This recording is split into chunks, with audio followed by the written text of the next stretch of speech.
It's 4 o'clock in London, midday in New York. There have been a few daylight savings time changes around Europe. 12 midnight in Hong Kong, 3 a.m. in Sydney, 9 a.m. in San Francisco, and 9:30 at night in Mumbai. Greetings, good morning, good afternoon, and good evening, depending on where you are in the world today. My name is Patrick L. Young. The IPO-VID Livestream, Series 32, Episode 4, that is in the aggregate episode number 190, starts here. What a fascinating deal. It reshapes the cap table of BMLL in a simple core duopoly of stockholders, as the monobourse, EU monobourse system is a problem and utterly flawed from the base level up of EU national economies.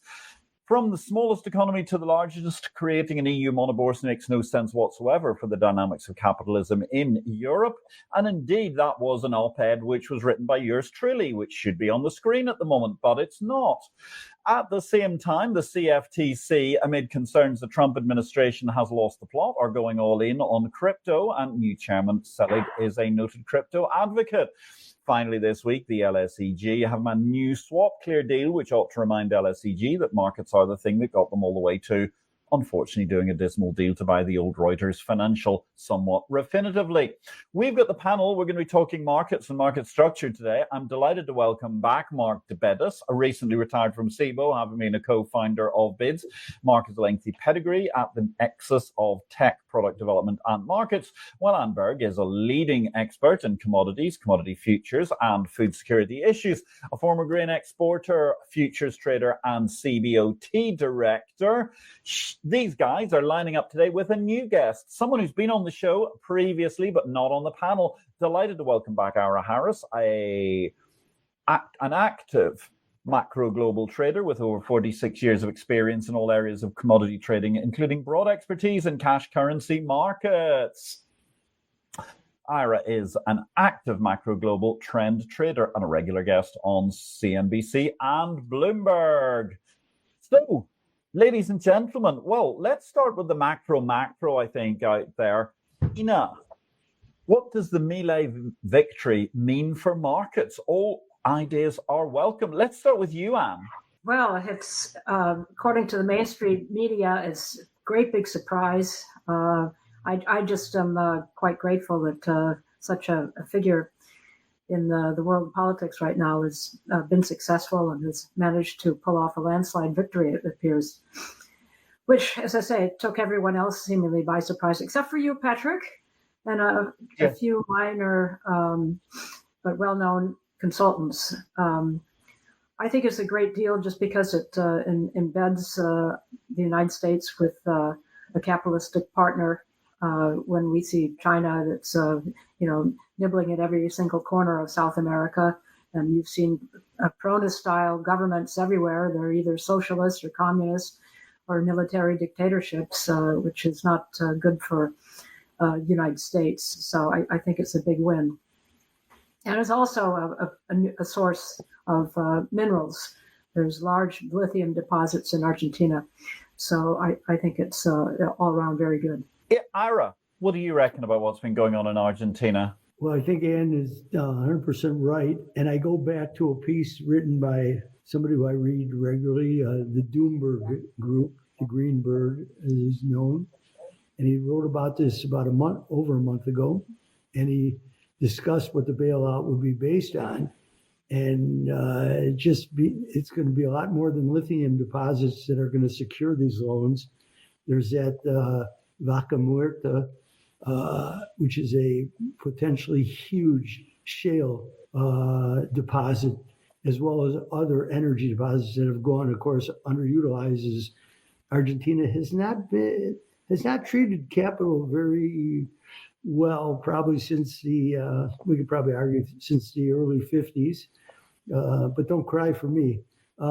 So I think that we'll be very surprised to see what they're willing to sign on to for a short infusion of liquidity.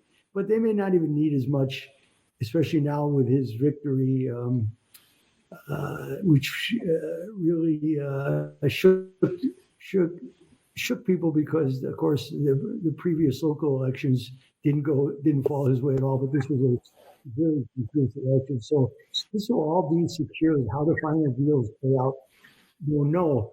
But as I said, tongue in cheek, as long as the Argentinians were busy selling grain to the Chinese, the United States just should have given them about $10 billion worth of beans. The Argentinians crush them because Bunge and others have huge processing plants down in Argentina, and just ship them to the Chinese. It would have been a perfect. We almost redo the Great Russian Wheat Deal, right? When they were busy shipping wheat to the Italians because they were buying it so cheap from the Americans. So no great surprise there. It will get interesting, and as love them or hate them, but when Trump comes to transactions, they're actually pretty good in this administration. With Bissent and a few others seem to know how to pull certain strings. So we haven't seen the beginning of it yet, but it will be interesting to see what secures the deal. Fascinating altogether. And Mark, what do you think about what's been going on in Argentina this week? Well, I defer to Anne and Ira on the commodities aspect of that. Their perspective's really interesting there, and maybe I'll be interested to hear more, actually. But for me, from where I sit, I'm here in Vancouver in Canada, and all I can do is contrast this situation with the mess that Canada's got itself in. On the same topic, really, which really the headline of this one and the Canada situation is, of course, Trump, because he is the number one factor in both cases. It seems very clear that the Argentinian voters did the complete reverse of what Canadian voters did. Back in earlier this year, January, when Canada had its election, Trump had just got in. The leading contender there was a conservative called Pierre Poilievre, who everybody knew was there was going to be a walkover. He was going to win that election easily. Trump gets in, and immediately the pundits start labeling Poilievre as a Trump, as a Trumpist. And he of course denied it, but he lost. Right? He even lost his own seat. So the contrast between that and what the Argentinian voters went for is basically, if Trump's on our side, then that's good. Let's go with our man, is a fascinating contrast. And I wonder, going forward, there'll be other elections like this over the coming 3 years. I wonder which scenario will play out. Will it be the Argentinian or the Canadian when it comes to other elections where Trump kind of inserted himself into it? So for me, that's the most interesting aspect of it. Yeah, I mean, that Trump gauntlet where he threw it down and he said, okay, if you don't vote this way, I'm going to take away my $20 billion credit line, et cetera, et cetera. It was quite fascinating. And did you want to add something about the grain side of it or any of the other commodity issues? Well, I hadn't thought about it the way that Ira was describing about the reverse of the great grain robbery, but that's an interesting observation. Argentina is the only country that I know that actually taxes its farmers. It taxes it on the exports. So, of course, the 20%, or I forget what they've got for tax right now, pushes back onto the farmers 100%. So it'll be interesting to see what further negotiations could possibly take place. But the idea maybe of selling soybeans to Argentina, because they are the largest processor of soybeans into meal and oil that I know of, and that could be quite a game. But one more thing to consider that all plays into this is that China has not bought a single soybean from the United States, where last year I think they bought 40 to 50 million tons or something. They are the market. They import 60% of all the tradable soybeans. So this all plays into the South American state of things as to how it's going to play out. I'm not quite sure, but I think that there will be a deal so that, yes, China is going to be back into the market for U.S. soybeans and maybe some Argentinian soybean oil and meal if we ship it just down south. into the processing. Interesting that the peregrinations of soybeans all the way around. And of course, another thing we've been looking at the peregrinations of this week has been gold. I mean, that seems to be quite remarkable what's going on at the same time as every exchange on the planet has suddenly decided they need a gold contract. And even was it LBMA have decided they needed a London gold future, whatever that means. Any thoughts on that, Anne? Yeah, I have a lot of thoughts on that. I guess I see it as really a classic bubble that's going on. And, we've now dipped below the $4,000 mark for gold per ounce. It first, 3 years ago or so, or 4 years ago, we started out, the world started out with, doubts about the U.S. currency as the reserve currency. And there was a whole movement to form this BRICS currency. And of course, that really never happened because the currency would only be as good as the underlying, central banks. And the whole trend of the BRICS has been to depreciate their currencies against the U.S. dollar so that they would gain an export advantage. But that said, there has been a dollar diversification, let's call it, and gold buying by the central banks. I think they've been buying sort of 1,000 metric tons per year or so. But then that's all been followed by this rush to the ETFs. And I read with some amusement, I think, just that the Gold Council counts gold demand as purchases in these ETF securities, which I never heard of before. It certainly couldn't have been true in the commodity market to count that. The USDA would never count that as part of the demand that went into these securitized futures contracts. So then, there's just been this huge peddling of gold, whether it's coins or bullion or ETFs or whether it's futures and so on.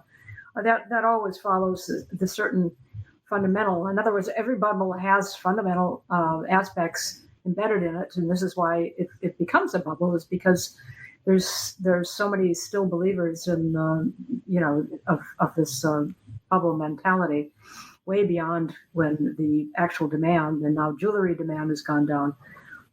So, at any rate, I think that we'll have to see where this goes, but. I would distinguish commodity markets from security markets in that commodity markets go along kind of along the floor. They bounce along the floor, and then they have a very sharp spike upwards markets. And then they always overshoot, and then they fall back again. And I think we're seeing this pattern emerge here. And I would, again, distinguish that from securities, where you have very long, broad bull markets for decades and low spike bottoms. Yes, that's quite fascinating altogether. And certainly I'm reminded of the Onion headline, wasn't it, from 2008 or 2009, retail investors demand new useless bubble or something like that to invest in. Ira, what do you reckon? Okay, well, so Ann covered a lot of ground there. What do I reckon? I think, Patrick, last time I was on with you, we discussed gold, and gold was perplexing because I kept waiting for it to correct. But I'm a trader, so I'm always adjusting.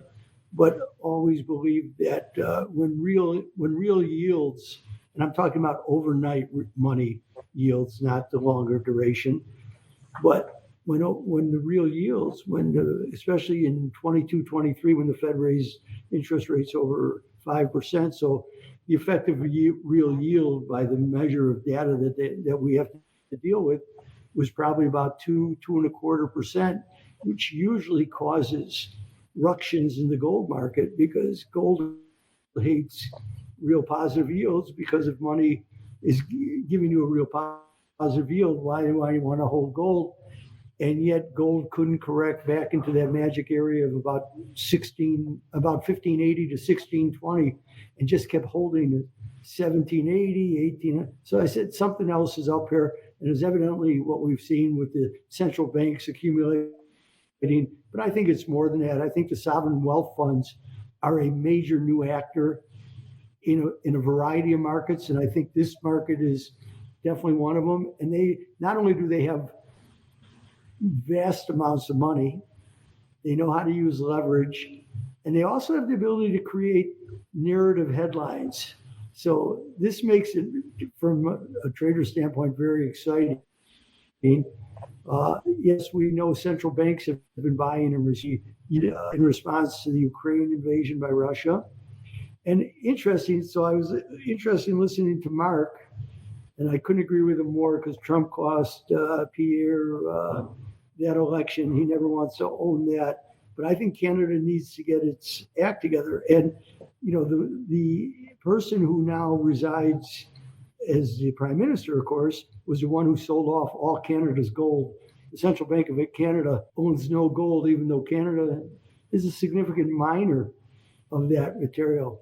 And I would suggest, as I listen to Mark, it's time for Canada to wake up, to slough off the dirt of Trudeau and his sidekick, Freeland. And I would say open up the spigots for the energy and start really mining the rare earths and other raw minerals. And if I was doing it, I would say it's time for Canada to set up a sovereign wealth fund so that they could actually aid and abet the fiscal situation of Canada. But I want to hear Mark talk more about that if I could push that. Sure. Yeah, great segue there, Ira. That was really good. You're talking about selling gold reserves. I want to know what Gordon Brown's position is, the Chancellor from the UK, on gold, because I think when he becomes a buyer, then the bubble's reached its peak, because he did a similar trick with as Carney selling all the UK's reserves back in the early 2000s. But I think, and talking of people like that, typically it's taxi drivers and dentists, right? When they come into the market, that it's peaked. I got a text from my daughter the other day, who's not a great follower of markets, asking me, should I be buying gold? So there's a few indicators there. But coming back to the Canada situation, it's kind of borderline insanity, I feel, the way that, especially over the last 10 years since Trudeau came in, the way that Canada, the Canadian government, federal government, has viewed the Canadian economy. I mean, you're quite right. It's really the global powerhouse for all kinds of commodities, Canada. And it's absolutely insane that the commodity market here, the commodity business, is right at the bottom of the table in terms of the federal government's concerns. And frankly, and this has been a complaint ever since I've lived in Canada. I've been here 25, 30 years now, and it's always been an issue, especially out in the West, particularly Alberta, Saskatchewan, and that. But I feel that it's becoming, potentially, there's a trigger point coming here where, we had the Quebec referendum back in the 90s where Quebec wanted to separate from Canada. And at the time it was... it was a major crisis, nearly happened. I feel that now, especially from the perspective of Western Canada, they might not mind that, a Quebec separation, because the Quebec presence in the federal government is one of the main drivers limiting development of a lot of the commodities, especially energy, obviously, but I think others as well. And so, the politics of all this is very fraught, and I wouldn't be surprised. You don't hear much from this part of the world. We're pretty much a minnow, despite being the second largest landmass on the planet. But I wouldn't be surprised, in terms of country size, that is landmass. I wouldn't be surprised if next year or sometime in the not too distant future, that whole question of federal Canada staying together comes up on the agenda. That's my little prediction, if you like, early New Year's prediction. That's quite fascinating altogether, because, of course, the possibility of Western Canada unleashing all of its rare earths would almost immediately solve the USA's rare earth problem and presumably make Western Canada as popular as Ottawa is unpopular with Washington, D.C. Yeah, it's true, and this is the the irony of the situation is that Trump has basically punished Canada for being way too reliant on the US over many decades now, And it's true, Canada really it was easy, right? You're sitting right next to the most powerful economy on the planet. The easiest thing to do is to just use that and don't look for, alternative ways out. And I think, Trump maybe in many ways did Canada a favor with, forcing them to rethink, how should we view our economy? I mean, I'm a classic example of that personally. I've lived in Canada now for all these years. I've never done any business with any Canadian firms. Everything I do is with the US. And, that story is repeated over and over again. So on the one hand, it's great that Canada should be looking further afield. But, you're right. Unfortunately, the easiest way forward and the most logical economically way forward is to do exactly what you're saying. Yeah, just exploit those reserves and then, work with the US and become, a proper partner again. So that's got to be the strategy. Whether anyone will follow it, let's wait and see. Anne, anything to add? Not really. I was just thinking, isn't Mexico now our biggest trade partner? It overtook Canada. So, we're seeing, again, regional changes depending upon maybe where the politics of the government lies. I'm not sure that Mexico is able to overcome all of its issues with narco trafficking, but it's actually, I think, helped with Trump's agenda, obviously far more than Canada has. Well, I think, isn't Mexico riven with huge amounts of offshore production for not just American manufacturers, but also a bunch of Asian manufacturers, et cetera, as well, who've all used NAFTA in order to manage to exploit transit point. I think you've called it a transit point for for China and so on. And China's diversifying. I think 2 or 3 years ago, we had a zero trade deficit with Vietnam, and now it's something like $190 billion. I mean, where does that come from? So China is moving into whatever area where it finds a soft underbelly, I guess, and ships its goods there so they can be transshipped into, this insatiable United States market of consumerism. Yeah, it's quite fascinating altogether. Ira? Yes, Patrick. Just curious if you've got anything to add. On the overall nature of the offshoring of U.S. industry and how that impacts markets, or the offshoring of Chinese and Vietnamese industry in order to move. Well, yeah, people got and wait for India to come. I did a podcast yesterday with the FRA out of Canada with David Wu. We talked quite a bit about getting itself ready. Because they're over 1 billion people and they have a lot of needs, a lot of infrastructure needs certainly, and they have a lot of technical wherewithal. So they're going to be coming onto the scene too, and the Chinese are also trying to figure some things out. But there are certainly a lot of firms that moved out of China, and that was back in the first Trump administration, and even before that, because the Obama group was, while they had those strategic and economic dialogues, they were still putting pressure, not to this extent, but China has shown that they know how to pressure back. So it's caused everybody to have cooler heads, but it's been good for Vietnam and others to get some. But and we can't forget about Japan. Japan is sitting in an interesting spot right now because the yen is overly weak, and that's because of the global financial carry trade. Because as long as Japan keeps interest rates low, it becomes the funding vehicle, and therefore it gets sold and puts pressure. But I would call undervalued yen, and when I checked with Copilot this morning, on a PPP, purchasing power parity, they have the yen as 38% undervalued to the dollar, and interestingly, the Canadian dollar 22% on a purchasing power. So I know we can play with that game all the time, but it does reflect. More importantly, the investor is going to shift enough, has twisted enough arms to get people to ramp up their defense spending.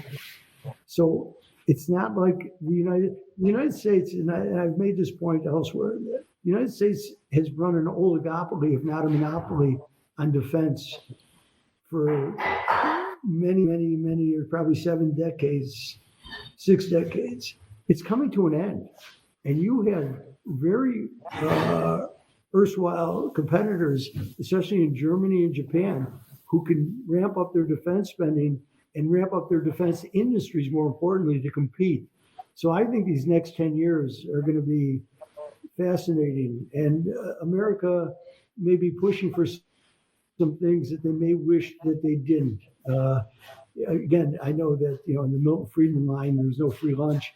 So even though we carried everybody's defense, there was some benefits to it. But those benefits, now we won't be paying as much, but we're going to lose a lot of the benefits that we had too. So it's far from a zero-sum game in the way that Trump wants to look at it. Fascinating altogether. And I mean, also, one thing that's really interesting about this discussion is we've had over 25 minutes of conversation. Nobody's mentioned Europe once, which does lead me to wonder just what the relevance of Europe is these days. And I suppose that links elegantly to, the article I had in the Times of Malta op-ed on Sunday, which was talking about particularly the threat to the Malta exchange, which is a small but remarkably well-formed exchange for a population of 500,000 people. But, the Chinese, they get by on at least 4 very large stock exchanges. And there's an issue where Chancellor Merz, who seems to be a hapless incompetent, which I think is actually the job title, the job description for being Chancellor of Germany these days, has been ever since the useless Angela Merkel. But he wants to put us onto a path to a European monobourse, which ESMA, the European Securities Regulator, also seems very keen on, having taken control of the regulation of all exchanges under its wings, entirely defying what's supposed to be national sovereignty that exists within the European Union. And I'm just curious about this, because I have to say, I think that this idea is beyond imbecilic when it comes to being developed. The idea that 27 disparate countries are all going to manage to work remarkably well with one single stock exchange, which Merz is extremely keen should be run by a group of blissfully ignorant of much of Europe's suburbanites from Frankfurt. Mark, what do you reckon to this whole proposal? Well, it's comical, isn't it? It really is. I mean, here's Europe, contrasting it with the US securities markets. The US, an absolute dominant force in equities, 60% or something of the world's market cap is there, and it's kind of growing. And Europe says to itself, well, we need to sort of catch up. We need to do something about this. What's the best thing we could do? Oh, I know. Let's do the complete opposite to what the US has been doing over the last 25 years. That should work. If you look at the way the US equities market has evolved this century, there's really 2 primary characteristics, I would say. One is that, or at least relevant to this topic, one is the competition between exchanges. That has driven innovation. It's driven growth across the board, and different sectors catering to different needs. And the second thing, which is kind of corollary to that, is the way that to its credit, the SEC under both types of administrations has always been very supportive of innovation in the non-exchange world, the ATS world, as they call it, where a lighter touch has allowed dozens and dozens of different ATSs to come up with different models for trading, and created, frankly, the most efficient and the most amazing trading infrastructure you could imagine. And the one thing that's totally missing from that whole structure by definition is that they do not focus liquidity in one place. It's allowed to spread around. So different people have different needs.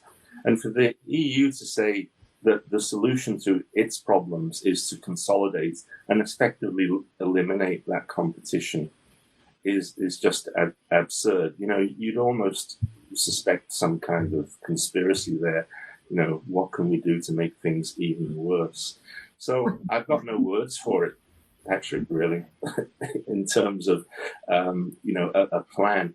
I can only hope that as it gets publicized and discussed and more broadly covered by the industry, that they'll step away from it, because I mean, the only other possibility is, if you're an operator of an independent exchange like SIBO and some of the others who, Swiss, Euronext, if you can come up with, a competitive model to fight against that, then you're in luck. That's going to be a big boon to those types of players. Although I wouldn't put it past the EU to somehow, ruin that model as well. And here we are. I've just gone through the most incredible morass of church bells announcing that it's 5:30, I presume, with the end of the working day in Valletta. So I'm glad to say it just finished as you were concluding. But I agree with you, Mark. I mean, it's quite fascinating what a complete mess this is. Ira, do you have any thoughts on the idea of an EU monobourse? I spend my waking hours worried about this, but let's go back to what Christine Lagarde was brought in to do, a capital markets union. And she pushes it whenever she can. Well, we got a ECB meeting on Thursday. Let's see if she entertains it, whether there's any questions about it. But if Europe doesn't create a monetary union, they have no chance, because as Mark talks about, 27 dispatchers, but certainly 19 different bond offerings, it's and subject to an attack, right? As Lagarde learned when she walked in the door, and she made that first faux pas, which was, we're not here to close trends, as she said. And the market went and started beating up what was previously called the pigs and pushing out the spreads. And 3 hours later, she had to recant that statement, because really all hell was breaking loose in the bond markets. Now, if they don't form a capital markets union, they will always be subject to the desires of Germany, because Germany is the credit card that holds it all together. Without the German credit card, what would the cost of money be in the European Union? Far higher, because the market has for the last 25, 30 years assumed that the Germans will guarantee the entire edifice. Well, they better get that solidified. They tried with the PEP bonds and things, but they're not there yet. And with the rise of the AfD, and I'm not talking a nefarious rebirth of Nazi Germany, I'm not talking about that whatsoever, because the AfD was actually founded by five economists who were appalled at what went on in 2011, 2012, and 13 with when the great financial crisis washed up on the shores of Germany, and really not in Germany but of Europe, and caused all that havoc. So they're not out of the woods yet. And Merz has been making certain comments because he sees, well, if they do this, huge, as Draghi has talked about, the huge fiscal stimulus, and it gets done on a European basis, that you'll basically, through the back door, create a Eurobond and force Germany to swallow all this. They better hurry up. And they're talking about ramping up all this defense spending. And one thing Mr. Putin over in Russia is good at is looking through and seeing the fissures in any edifice. And there's a lot of fissures in the EU edifice. So they're on real borrowed time here. And that's assuming, too, that the AfD doesn't go back to the German High Court in Karlsruhe to look at this and say, hey, they're in total violation of the Lisbon Treaty, the Maastricht Treaty, the Lisbon Treaty. We got to put an end to this. And if the political noise gets loud enough, that could happen. Right now, Frederick Merz always thinking, well, to make nice, because he's seen some good outcomes here for Germany. Especially with the Rheinmetall, and the German defense are now ramping up. But this is a very dangerous game that Europe is playing, and they have to be quick. and very careful here. And I might add one more thing, that with the French 10-year yields going above Italian yields, to me, this is the greatest humiliation for France since 1871. Now, how do they look at themselves? So, yeah, it's very difficult to manage to be terribly optimistic about what's going on in France at the moment. Where other countries are struggling with the concept of a 4-day work week, it seems that French robbers can manage to get away with about an 8-minute work week. But apparently, at least a couple of them have been caught, which is at least heartening. Now we've got some great feedback has come through here from Messy Times from Chris Messina, and he started by pointing out that Canada has been free riding on the US for too long. Time to put on some big boy pants and do your own work. So that's coming from Florida. The main issue for the Chinese Communist Party is they're riding an angry dragon. The rest of population will be their destruction. I think also, the other problem is ultimately that China's just doomed to become essentially old before it will become rich with the way that the demographics are working. And we all love a good population pyramid, don't we, for a Sunday afternoon in order to look at where the world's going over the course of the macro term. And then finally, Chris says there's nothing sillier than trying to regulate one's way for a deep liquid capital market. Yeah, very good point, Chris. I think that's entirely reasonable pointer about the thing. Ira? I never said regulate, and people before during COVID, even under what's his name, who passed away, the German finance minister, Wolfgang Schäuble, who had talked about the importance of not loans. And he talked about grants, but that they were going to have, quote unquote, their Hamiltonian moment, right? Because Hamilton didn't regulate himself to a capital markets union. He forced it upon by various decrees and machinations. So that's what they would have to do. I never used the word regulate because I don't believe you can do that either. The regulation will come later down the line, like in the United States, but it needs to be foisted upon. In fact, I think Vinny Smaggy had a piece in the FT today kind of pushing the same line, and he sits in a whole different seat now, but it's worth looking at. Yeah, it's very interesting. It certainly strikes me that Europe is just utterly desperate. Anne, where do you come in this discussion between monobourses and actually what Chris Messina's just been raising? Thanks again for the comments, Chris. Well, first of all, I don't think I could in any way outdo what my colleagues here have said. They've really added a nice round picture to the whole European situation. But the monobourse, I think it's really suited to the EU structure where they see themselves as some sort of almost divine, spirits that can mandate a 5-year plan, just like the Communist Party, as far as I can see. They don't believe in innovation, and in the same way that the Communist Party doesn't believe in innovation, it's harmful. It could disrupt things. So that's unfortunately how I would view this whole situation. It's not surprising that they would come up with a monobourse because they can't think outside of their own positions. Their own tightly packed regulation with whatever it is, 10,000 pages a year of new regulation on business every year.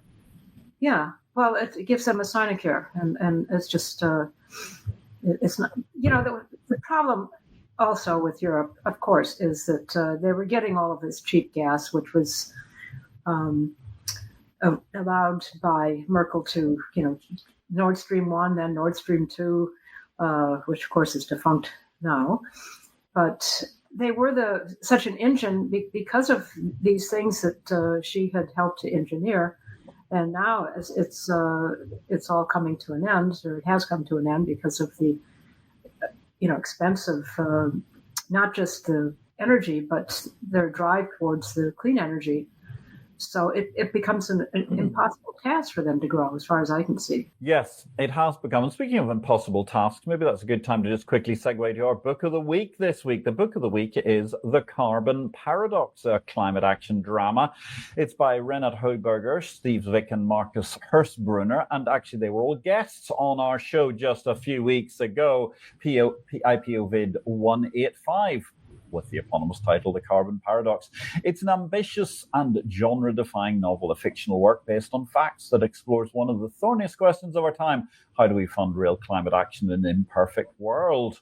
Well, from that, let's go to, speaking of imperfect worlds, it strikes me there's a great deal that seems to be imperfect about the world of crypto. Mark, why don't you talk us through this deleveraging thing? Because it seems to me to be, again, I mean, anathema in the semi-European Union sense of the word to capitalism. Yeah, I mean, I've steered clear of the crypto thing just through sheer ignorance and I guess lack of interest, which is not forgivable. But it's clearly it's on the agenda, has been now for some time, and I was struck, but I was quite shocked actually to learn about this issue around what they call auto deleveraging or deleveraging, a new word which I don't know how to pronounce. And what it boils down to is that certain of the exchanges have been entering into various swap contracts, and because they lack a central clearing infrastructure, these contracts basically turn into effectively a bilateral. And as a result, when the losing side essentially has gone broke, there's lost money, and because there's no central clearing and margin collection going on, basically the exchange closes it out, and the winner in those bilateral contracts just like, okay, you won some, but the rest of it you're not going to get. You just your profits are capped effectively by the losses that will be incurred by those on the other side. And that seems to me shocking, right? I mean, if I entered into one of those on the winning side, and I find out that actually my winnings are not as great as I thought they were going to be because of this rule, which I don't know if people are even aware of it when they go into it. That was surprising, and I guess the main point of raising this is not to get into the mechanics of it all, because I'm sure the crypto people will come into this and explain, no, you've oversimplified it. That's not what's happening. This thing is happening, and so on and so forth. But clearly, there's something inferior about that model, and so what it really pinpoints is, unfortunately, I never thought I'd be saying these words, but the need for regulation, right, is kind of obvious, and I can only hope that the U.S. government now has a policy of active, regulation of this industry, that this is something that gains some attention. I don't know if it will. So far, you don't get the impression that the focus of the U.S. government is on controlling or helping the crypto industry manage its risk. It seems more focused on just growth for its own sake. So that was my observation on that one. It's not so much the specifics of that particular problem, though that it is significant. It's more indicative of the need for closer attention to be paid to this industry. Well, I think the biggest problem, it seems to me, is that what we end up with is things that are allowed to call themselves exchanges, which patently aren't. I mean, they're a kind of quasi broker-dealer model with a platform on the side, and therefore they actually discredit the exchange business because they're not neutral, because they're actually using a financial instrument in order to give people some sort of ability to use the exchange, as opposed to actually transacting trade. Maybe I'm somewhat antediluvian in that view. Ira, do you have any concept or thoughts about what's going on here? I don't have really nothing in the way to add. I'm still trying to, not only Bitcoin, okay, I got what that was, stable coin for the life of me. I just, to me, I don't see how it's different than a debit card. And if I was a bank, I would be offering debit cards and you can put your money in T-bills, and you can just keep taking them down, and I'll pay you interest. So I really, I understand blockchain. I think I understand blockchain. I've invested in blockchain companies, and when as a venture capital, that didn't work out, but I thought they had really good technology. They were just probably a little bit too early. And I think blockchain is going to disrupt the entire Wall Street world as I see it, especially because if I can hold all of my assets in my own electronic ledger, it would be like, now I can hold my own stock certificates. So why do I need to hold them at the DTCC? And why do I need to hold them in street name? And why should Wall Street be able to make money off of lending my stocks out?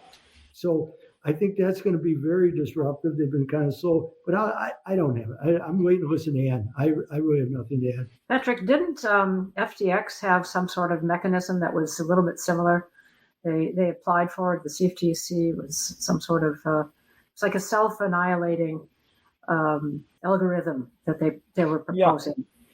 Well, I mean, FTX also had something where quite literally they took the other side of your trade, which didn't make an exchange in any way, shape, or form, and they had a series of things where they could actually work out where the stops were via their automated market makers, so that they could then roam for the stops, which sounds like the ultimate. I mean, Ira, going back to the floor, or Anne, I mean, it sounds like the ultimate boondoggle for the old-fashioned floor local. I mean, you actually knew where the stops were before you had to go for them.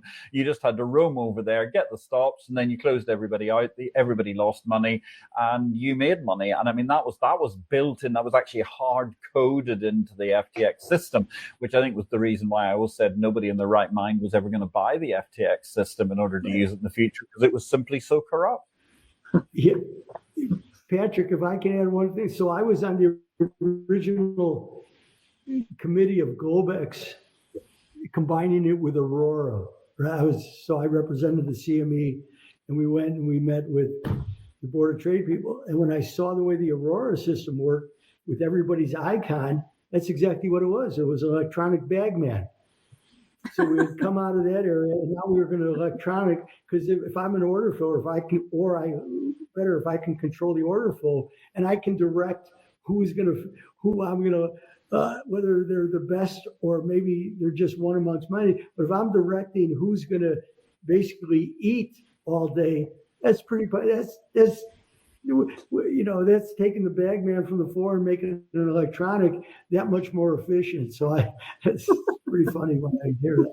Yeah, and I mean, also, I mean, I'm with you on this sort of stablecoin concept, because I just don't get the idea of why you take the US dollar and digitize it on a ledger with a credit risk to some group of people that you don't know. Because I mean, we may all have worries about the Fed, but they do have certain sort of reasonable standing that does make you think that they'll still be around until the end of the month, which some crypto organization or other may just not be. And that leads to a huge cascade of risk across the world. Well, isn't Tether located in El Salvador? I think it quite possibly is, because El Salvador is a great crypto kingdom, as well as being the home of that amazing Supermax prison and a PR man as president. I don't see how you control all of this without, I mean, it makes me laugh what Ira said about the electronic bagman. So I remember Aurora as well, but I didn't have the imagination to think of it that way. I have a hard time seeing this proliferation.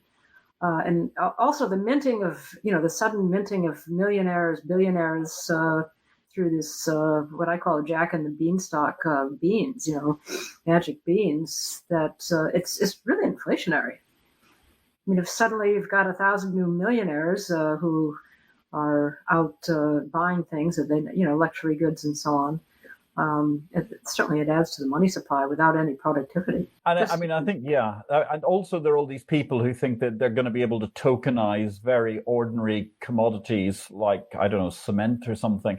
And that's going to suddenly turn them into wildly speculative items, at which point in time, well, everybody's going to be holding bags of cement in their back garden and nobody will be able to build anything because they won't be able to afford the cement. I mean, that doesn't really work to my mind either. I don't know how you put together the fractional shares of these things. Maybe I just haven't studied it enough, but I don't quite get it.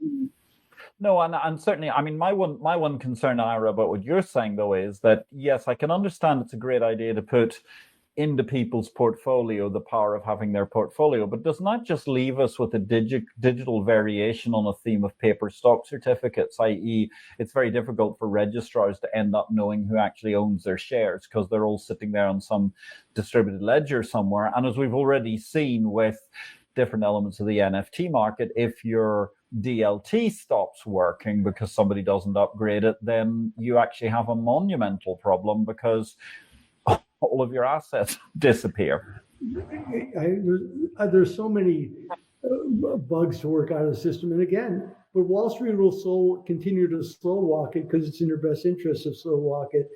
And maybe there's good reason for slow walking it. It bothers, when we had AIG on the cusp, and of course when Lehman went under, the problem was a custodial issue. And so if you could solve that custodial riddle, the one good thing about me keeping my stock certificates in my safety deposit was that I had them. Now when they're advocated, I don't know where they are. And the one thing that we learned coming out of the great financial crisis was cutting and pasting mortgages.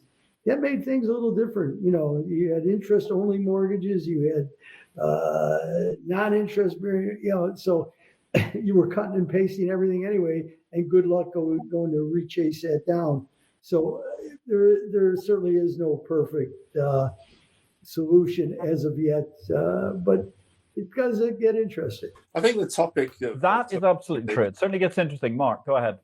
Yeah, the tokenization and the relevance of crypto and blockchain to all of this, I think it muddies the waters to a certain extent, because the concept of securitization has been around now for quite some time, and there have been failures, and the classic one was the mortgage-backed securities, where as Ira says, I think just the sheer complexity and identification of where the risk lay was a problem in its own right. I don't think tokenization of blockchains solve that problem just by their mere existence. What solves the problem is what the regulation and infrastructure and legal structure is around these things. And I think the tokenization is a distraction. It's a kind of headline grabber because that's the thing everybody's talking about today. But if you strip that out, the problem remains the same as it always was.